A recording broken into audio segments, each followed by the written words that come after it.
മനുഷ്യർ, അവരുടെ പ്രശ്നങ്ങൾ, അവരുടെ പ്രയാസങ്ങൾ, അതിനോട് എന്ത് സമീപനമാണ് ഈ സർക്കാർ സ്വീകരിച്ചിട്ടുള്ളത്?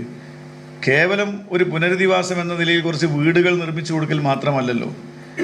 850 കോടിയോളം, ഏതാണ്ട് 726 കോടി രൂപ, അതിന് മറ്റ് സഹായങ്ങൾ കൂടി ചേർത്ത് 850 കോടി രൂപ സർക്കാരിന് വയനാട് പുനരധിവാസവുമായി ബന്ധപ്പെട്ട് സർക്കാരിൻ്റെ കൈവശമുണ്ട്.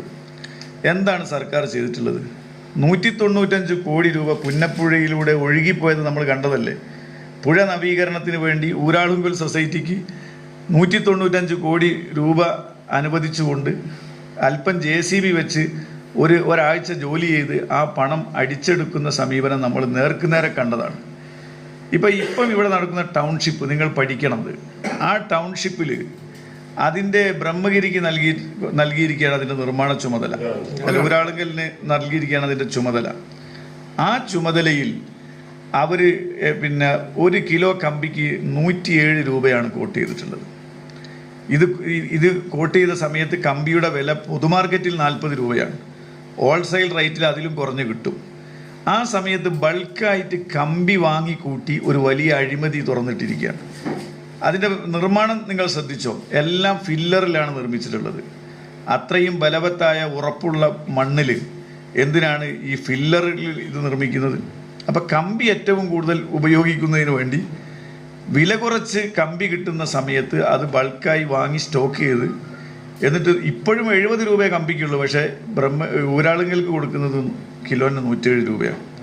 ഒരു വലിയ അഴിമതിയാണ് ഈ ടൗൺഷിപ്പിലൂടെ ഇവർ. അപ്പോൾ ഊരാളുങ്കൽ സൊസൈറ്റി വഴി അത് CPMലേക്കും സർക്കാരിലേക്കുമാണ് ഈ ഫണ്ട് ഒഴുകുന്നത്. പൊതുജനങ്ങളുടെ ഫണ്ട് അത് ഊരാളുങ്കൽ വഴി പാർട്ടി ഫണ്ടിലേക്ക് മാറ്റാനുള്ള ഒരടവ് നയം മാത്രമാണ്. ഇതൊക്കെ വയനാട്ടുകാർ ചോദിക്കില്ലേ?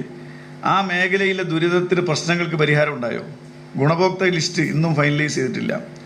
അർഹതപ്പെട്ട പലരും പുറത്തു നിൽക്കുകയാണ്. അവർക്ക് വീടെന്ന സ്വപ്നം യാഥാർത്ഥ്യമായിട്ടില്ല. അവിടുത്തെ ഗ്രാമപഞ്ചായത്ത് തയ്യാറാക്കിയ ലിസ്റ്റുണ്ട്, അത് ഇതുവരെ സർക്കാർ മുഖവിലേക്ക് എടുത്തിട്ടില്ല. കച്ചവടക്കാർക്ക് 1 രൂപ പോലും നഷ്ടപരിഹാരം കൊടുത്തിട്ടില്ല.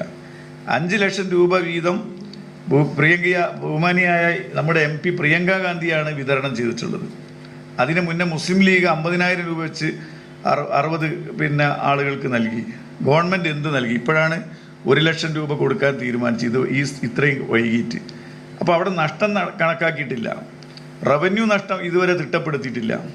അവിടെ ചെയ്യേണ്ട ഫലപ്രദമായ ഒരു ഇടപെടലുകളും നടത്താതെയാണ് ഈ ടൗൺഷിപ്പുമായി ബന്ധപ്പെട്ട് ഗവൺമെൻറ് പോയത്. അപ്പോൾ സ്വാഭാവികമായിട്ടും ആ മേഖലയിലുള്ള ആളുകൾ ഇതിന് സർക്കാരിനോട് കണക്ക് ചോദിക്കാനിരിക്കുകയാണ്. അതോടൊപ്പം